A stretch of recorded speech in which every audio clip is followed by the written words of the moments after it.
Time Warner thing, they could make all of this official tomorrow, and wouldn't you know, tomorrow is when we're live yet again, a Cost of Freedom special for you that kicks off at 10 a.m. Eastern Time, getting into all of this, getting into these deals, getting into the timing of these deals, how the political landscape could be changing because of these deals. Yeah, there is a connection there. In the meantime, ahead of that, we have market watcher Scott Martin, Lizzie McDonald, the host of Making Money on FBN, Charles Payne.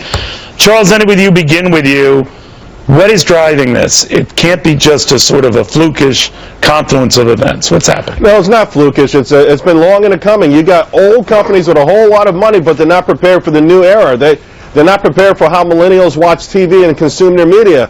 I think the urgency factor was exacerbated this week with the earnings report from Netflix. Netflix blew away Wall Street. Everyone thought it was going down. It's up 25% this week.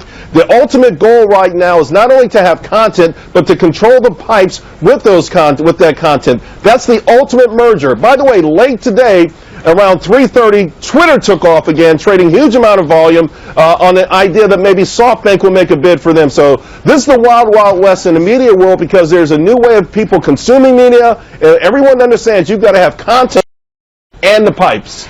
But if you think about it, the trend of late has been beyond just exclusively media, Lizzie, and I know about this expectation rates eventually will go up. Yeah. Maybe that's it. Maybe the regulatory environment gets very inhospitable. If Hillary Clinton gets in there, who knows if Donald Trump gets in there.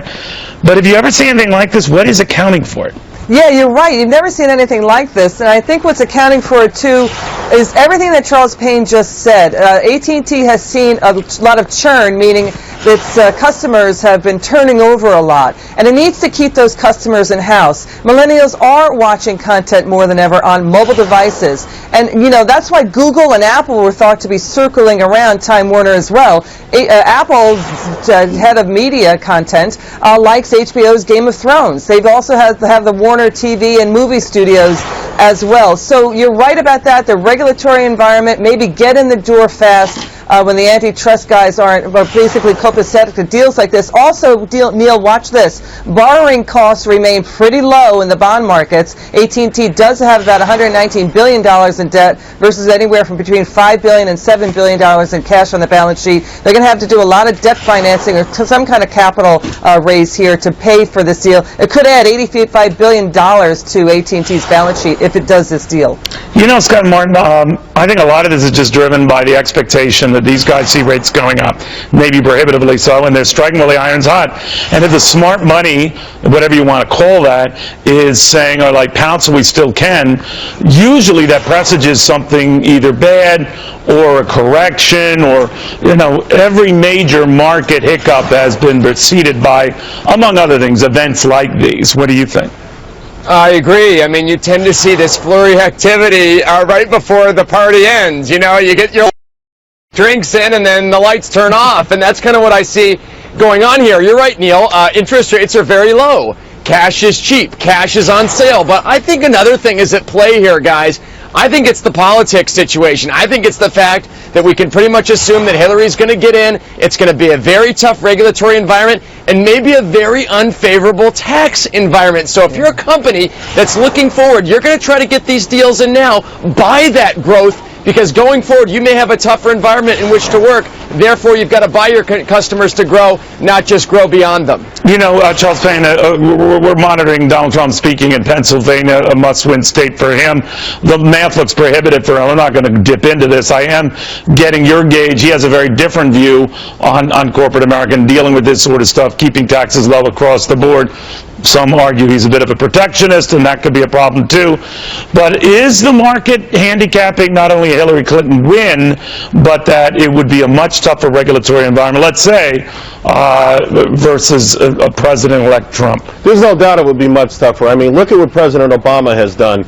The only deal he's left to do, curiously enough, is that big Anheuser-Busch deal, but he's held back deals in the oil patch that companies, American companies, should have desperately been able to have. Staples and Office Depot, I mean, two dying brick-and-mortar companies, he wouldn't allow them to merge, which might give them life support for a little bit longer. Although, listen, we all know that Wall Street believes Hillary Clinton will play ball in so many different ways. rather than a Donald Trump. Trump's not going to hit us with regulations. In fact, he's promised to remove them. That's good for business, particularly new organic businesses. But these large behemoths, I think they believe that somehow there'll be loopholes or whatever to get through. Because let's think about it. If I'm cutting a deal today, if I make a bid today, it's not going to get through until after the inauguration. So I've got to believe that the next president somehow is going to play ball. All right, listen, I think all this ends up another mad dash, or is it? How do you see this playing out? I think that the deal probably gets done. I think the capital markets would say that this deal makes a lot of sense. I think they'll figure out some way to finance it. But getting back to the political context that we're talking about here in terms of the markets, to Charles's point, Goldman Sachs said that anytime there's a total sweep of all three branches of government with one party, meaning the Democrats in power, the S&P 500 has gone down upwards of 4 percentage points within the year. So that's something that people just need to consider in the context of all these deals taking place, Neil. And there was the expectation of Hillary Clinton getting elected. We've said these guys are often wrong. But now the variable seems to be the possibility she could take the House and or Senate with her, hence this dash to the door. We don't know, but I thought I'd alert people to it, as you guys did much more ably. Thank you very, very much. Sure. Meanwhile, the fallout